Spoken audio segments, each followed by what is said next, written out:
Chapter 41. The Fall of King's Landing. Tyrion could see why Varys was right to caution him about underestimating Jon Snow. The bastard boy he had traveled with from Winterfell to the Wall was not the same person standing before him.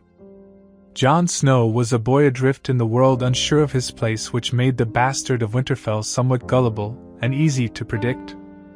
He could read the boy like an open book with one look. But right now his mind was struggling to understand the mystery standing before him and the Queen's army. "You must be joking, of course," Jorah replied, to the ridiculous demand by the Queen's nephew to bend the knee. "I'm afraid you are mistaken. I do not make jokes in a war. Bend the knee and swear your fealty to me or face the consequences," Daeron Targaryen demanded, making Tyrion sigh. "I'm afraid that's not possible, Your Grace. We have sworn ourselves to Queen Daenerys Targaryen, and you, my friend, are woefully outnumbered on the ground," said Tyrion. However, Tyrion noticed Daeron was the least bit bothered by that fact. "Am I?" Daeron smirked. Tyrion felt the touch of cold steel pressing against his neck, making his eyes widen in alarm. He could hear more swords being drawn by the men surrounding him, placing swords and spears against Varys and Jorah. Tyrion slowly turned his head to look at the traitor. It was none other than Lord Renford Ricker. All around him, the Crownland lords, knights and soldiers were turning against the outnumbered Unsullied. The only saving grace was they were not killing anyone. It was a miracle that a fight was not breaking out in the first place. "I did not start playing this game to lose at the very end, Lord Tyrion. When I rode out from the Wall and wiped out the traitors in the north, I had a very specific goal. The Iron Throne is mine, and I'll not allow another to stake claim over it," said Daeron. Tyrion was in a state of shock. Varys had warned him Prince Daeron was cunning and ruthless. The names the Northerners were calling Daeron were also an indication of the danger posed by the Queen's nephew. Ward King, White Wolf, Winter King and Lion's Bane were the many epithets Daeron was known by in the Riverlands and the North. I should have given Varys' warnings more weight. Instead, I foolishly held on to the image of Jon Snow, Tyrion thought, cursing himself for being short-sighted. He took a good look at Daeron Targaryen. The secret son of Rhaegar Targaryen looked nothing like a normal Targaryen except for the lighter skin. Daeron was not overtly bulky, but he wouldn't call the Targaryen prince lithe either. Dark hair sprouted from the prince's scalp, which was cut short. The dark armor of the prince was painted with both Targaryen and Stark sigils. The red three-headed dragon and the white snarling wolf could be clearly seen on the prince's armor. A red cloak was neatly secured on the prince's shoulder. However, the interesting detail was the Valyrian steel sword in the prince's hand. A closer look revealed the dragon head pommel of the sword, but he could not think of any Valyrian steel sword in the north except for Longclaw and Ice. Tyrion knew the ancestral blade of House Stark was taken by his father. The blade was reforged, making two blades out of the great sword. Exactly what happened to those two blades was not known to him. Maybe Daeron recovered one of the swords from Jaime at Riverrun, Tyrion thought. His failure regarding Daeron aside, he was rather more miffed at the fact that he missed the traitors within their ranks. In this frontier, even Varys was fooled into believing the Crownland lords. "Lord Ricker, when you told us about reaching out to Prince Daeron, you omitted certain details, didn't you?" Tyrion asked, his mismatched eyes finding the Lord of Dun Fort, who remained unapologetic. "Lord Ricker is blameless in this matter, Lord Tyrion. Desperate times call for desperate measures," Daeron interjected. "This is dishonorable," Tyrion said heatedly, glaring at Daeron. "No, not at all. You call it dishonorable while I call it statecraft. A good ruler must discern his allies from his enemies. Should the need arise, a good ruler must also play a game of subterfuge to protect his kingdom," said Daeron. "What I have done is exactly that. I have been planning to take the capital the moment the Knights of the Vale bent the knee. The Gulltown fleet was at my beck and call once the Vale pledged their support. It was then Lord Ricker thought to reach out to me with an offer on behalf of the Iron Bank. Tyrion blinked in surprise at that bit of detail. He turned to look at Varys, and he could see the spymaster was similarly shocked by the revelation. I can see the realization setting in, Lord Tyrion. You should have truly sought out the Braavosi before you launched your invasion into Dragonstone. Taking the Red Priests of Volantis and positioning them at the head of your army was a very bad move. You spooked the Iron Bank, which made them seek me out. You set us up to fail by sending that Red Priestess to Volantis. Tyrion accused. That's a vile accusation to make, Lord Tyrion. I sent Melisandre to gather some of the best magically strong Red Priests, and any Valyrian steel she could gather. I could have never known Daenerys would have allowed so many of the Red Priests and their disciples aboard her ships, said Daeron, shrugging his shoulders innocently. No. You hoped she might, and you used the opportunity to your advantage, seeking out the support of the Iron Bank. Tyrion muttered. He could see it now. The elaborate plan, the moves Daeron made in the shadows while the rest of them were floundering under the sun. No. Daeron patiently disagreed. The Iron Bank sought me out, Lord Tyrion. They were quite discontent with your sister who refused to pay back their loans. The consequences of that decision affected the Narrow Sea Lords more than anyone else. King Robert was hostile to us during his reign. The rebellion had sapped our strength, and the little that was left eroded because of the wars and years of neglect heaped on the Crownlands by the Crown. It forced many of us to seek help from an outside entity. Lord Renford explained. The Iron Bank came to their rescue. Sadly, the War of the Five Kings made their situation worse. The Iron Bank called back all their outstanding loans from Westeros. The Narrow Sea Lords were now in a tough spot, said Daeron. You paid their debts? Tyrion asked incredulously. Yes, and I made arrangements to pay for a quarter of the debts the Iron Throne incurred. Tyrion was stunned to learn that. Exactly how did Daeron come across enough gold to pay off the debts of several houses and have enough to pay off a quarter of the Iron Throne's debt? He could not make sense of how all of this happened right under their nose. Nor was he willing to trust everything that came out of Daeron's mouth. You must have been very generous with your fortune. Although, I am wondering how you came across such a fortune. Tyrion frowned at Daeron, who merely smiled. Baelish, Varys muttered, making Tyrion look at the spider in askance.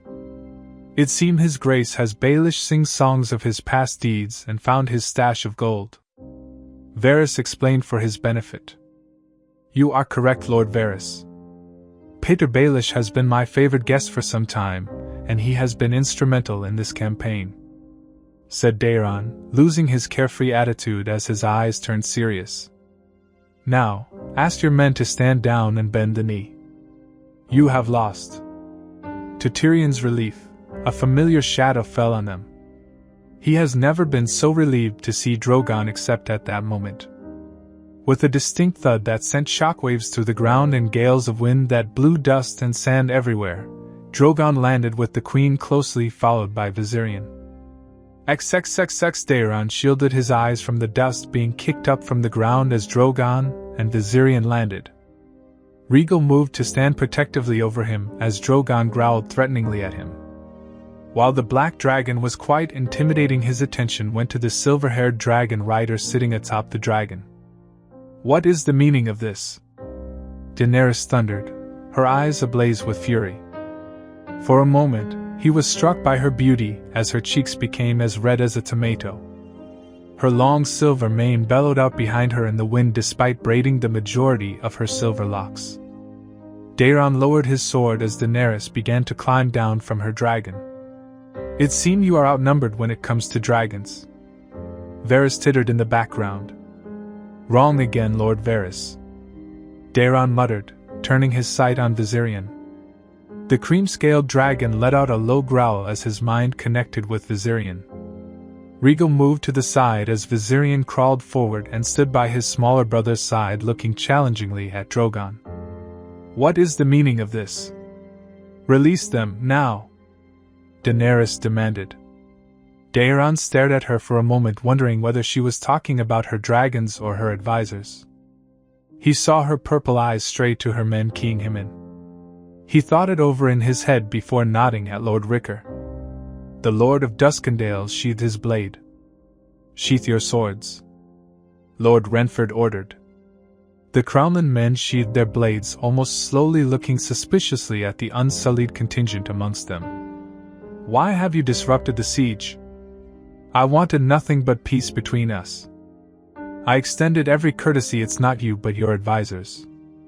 Daeron smoothly cut off Daenerys' tirade, making her frown. "What about my advisors?" she asked, her eyebrows scrunching up together. "Ser Jorah Mormont committed the crime of selling his own people to slavers. He is not trusted in the north, and he brought shame to his house, forever maligning the good name of House Mormont. Lord Varys here stood by and watched as 2 hands and a king were murdered. His silent involvement makes him untrustworthy. And finally, we have Lord Tyrion Lannister, a kinslayer whose family sits in the Red Keep. Forgive me for not trusting your advisors and therefore your judgment in dealing with House Lannister and House Tyrell." But once again Daeron didn't allow Daenerys to talk. "The people of the North and the Riverlands do not trust you to render judgment on those who waged war upon them. They have charged me to deliver justice on their behalf, and that's what I intend to do. Therefore, I cannot allow you to take this city." For a time neither of them spoke but eyed each other without budging an inch. Daenerys made the first move by moving closer to Daeron. Boda Regal and Viserion looked at her, but they moved aside so she could step closer to her nephew. "Your Grace," Tyrion tried to protest, but Daenerys looked sharply at him, forcing the Lannister to fall silent. "We are the last Targaryens. I do not want any conflict between us. We'll talk dragon to dragon without anyone else in between after we take the city, together," Daenerys offered, extending her arm towards her nephew. Daeron was pleasantly surprised by the offer. It was everything he wanted and more. Therefore, he saw no reason to deny the offer. He sheathed Dark Sister and took the offered hand. "I can abide by that offer. Tell me, do you prefer to greet the city atop a dragon or a horse?" he asked. The way Daenerys' purple eyes fell on Drogon was enough of an answer. XXXXXX Davos was not keen on sailing into Blackwater Bay again after everything that happened. But orders were orders and he didn't have the choice to ignore them. After all, he was dependent on the goodwill of King Daeron. With Stannis' death, there was nothing much left for him except for his family back in Dragonstone. And even that was quite debatable. It has been many years since he had heard anything from his wife and his remaining 3 sons. After Stannis rode off to his death, he should have left for his home at Dragonstone. He should have gone there and stayed home with his wife and sons, but he was weighed down by his failure. Not the failure associated with Stannis, but rather the failure associated with his 4 dead sons. Whenever he thought of home, his thoughts inevitably strayed to the 4 sons he lost at Blackwater Bay to the Lannisters. Dale, Allard, Mahos and Merrick. He whispered as he watched the rowboats sail to the shores carrying the men of the Vale and the North. There would be no songs written in honor of his sons or the men reaching the shores of King's Landing. No one would remember them or their deeds. There would be no one to remember why they died. It was sort of a depressing reality that Davos was forced to endure. The truth that his sons died for nothing stung his heart so deeply. Most disheartening of all was the fact that he was powerless to do anything about it. Stannis would be remembered even for his defeats, but his sons, you look troubled, Sir Davos. Davos came out of the stupor and looked at his companion of sorts, Sir Willis Manderly. Sir Willis was also a troubled soul he picked up at Gulltown by total accident. The Manderly heir was a prisoner in Harrenhal for a long time. It was a miracle that Jaime Lannister chose to release the portly knight from captivity. It was even more of a miracle to come into contact with Sir Willis at the port of Gulltown, where King Daeron had secretly gathered a fleet to strike out at King's Landing.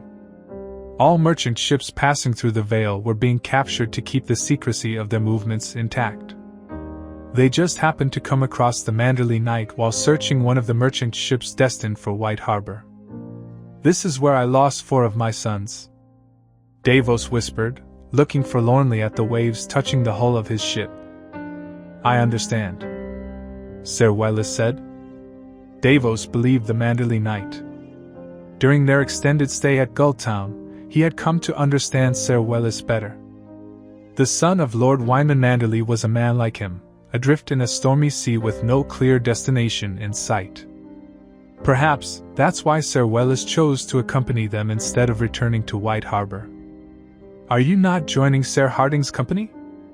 Davos asked. In the distance, he could see the Vale Knights lead the charge as their rowboats touched the shores. The Northerners under the command of Ser Edwin Manderley were not far behind. "I've had a lifetime of war. Besides, Ser Harding intends to prove his worth on the battlefield. He needs the glory to solidify his position as the Lord of the Eyrie," said Ser Welles.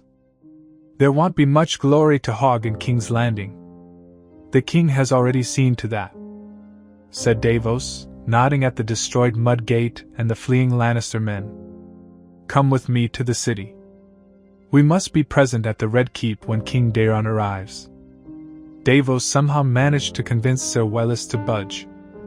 By the time they reached the shores on a rowboat, the Knights of the Vale and Manderley Knights were steadily making progress toward the interior of the city. Their path toward the Red Keep was a long and bloody one. Despite the orders from the king to take the city without harming the small folk, some had chosen to deviate from those orders. The bloodied bodies of people in commoner garbs, and the screams coming from nearby households were proof enough. "Perhaps we could take care of those disobeying His Grace's orders and harming his subjects along the way?" Davos suggested, having no doubt it could have been his family on the receiving end of these soldiers if he had been less fortunate. "That seems like a noble endeavor," Ser Welles agreed, unsheathing his sword before barking out orders to the Manderley guards accompanying them. Together they retraced the path through which their army had cut through. Ser Welles was more than capable of handling any of the men committing acts of crime on the populace of the city. Davos watched the Manderley Knight stab a northerner through his shoulder who was forcing himself on a woman. It was times like these he'd curse Stannis for taking the fingers of his left hand. It was a struggle to use a sword with just one hand considering he had no formal training. "Keep your eyes out for anyone breaking the king's peace. His Grace would want to know who." Davos trailed off as 3 dragons soared above the streets of King's Landing with bells tolling signaling the surrender of the city. "We've won!" a young northerner declared giddily. Davos was pained to see the little celebration put forth by the young northerner. It reminded him of his children. "We might have won, but our work here is not done. Back to work, lads. Span out and find any stragglers taking advantage of the small folk," Davos ordered, breaking up the small celebration the men were having. XXXXXX. Ever since she first took flight atop Drogon from the fighting pits of Meereen, Daenerys loved to be in the sky. The wind rushing about around her while she held on to Drogon always put her at ease. When she was in the sky, the troubles down below seemed so distant. However, she had always felt lonely in the sky. She had Drogon with her, but she was the last remaining Targaryen, and that thought always pushed her into a pit of loneliness. But not today. Today was different. The air whistled as Rhaegal leveled with Drogon carrying her nephew Daeron. Her nephew looked to be at ease on Rhaegal's back. That was good. She wanted her nephew to be more comfortable with the Targaryen side of the family, which she knew to be a difficult task, but she craved a family. Daeron's existence meant she was not alone in this world. To know that she was not alone in this world was a gift. Daeron, she realized, was a gift from the gods. Perhaps it was her dragon blood that was making her more agreeable with Daeron. She was not ignorant of her nephew's ambitions. Nor was she going to take the betrayal of the Crownland lords lightly. Her nephew had definitely laid a trap for her armies by sneaking his allies into her camp. Such an act warranted caution on her part in any future dealings with her nephew. However, she holds no desire for the Iron Throne. Even while ruling Meereen, she only desired the throne for the sake of revenge against those who fought against her family. But, after seeing and learning everything there was to learn about what transpired during the rebellion, the thirst for vengeance within her was not so strong as in the past. She truly hated only 4 men: Tywin Lannister, Gregor Clegane, Amory Lorch and Robert Baratheon. Out of the 4, she'd have forgiven Robert Baratheon enough to give him a quick death or the wall despite killing Rhaegar, but the man had turned her childhood into a living hell. Unfortunately, all of them were dead as far as she knew. Although Lord Varys did report that Gregor Clegane might have survived the poisoned spear of Prince Oberyn. In which case, the false knight's life was forfeit, and she'd rained dragonfire on the monster who killed her good sister and her brother's second child. She was suddenly brought out of her thoughts as she saw Rhaegal suddenly veer off from their agreed-upon flight plan. They had agreed to fly close to the Lannister soldiers spread out on the streets of the city and scare them into submission. Yet Daeron was breaking off from their plan far early. It was then she heard the bells. The city was surrendering. Daenerys quickly urged Drogon to follow Rhaegal. She realized Daeron was aiming for the Red Keep and she was rather excited at the prospect. Drogon was quick enough to catch up with Rhaegal, with Viserion only a few paces behind them. Together they circled the Red Keep a few times, scaring their enemies to death, going by the terrified screams coming from the castle. Their dragons let out intimidating roars to announce their arrival, rattling the stones of the castle. They made a few passes around the castle, until they found their armies converging outside the outer walls of the Red Keep.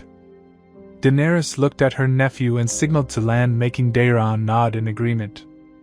Drogon was the first to land. The hind legs of Drogon crashed into the outer walls of the Red Keep.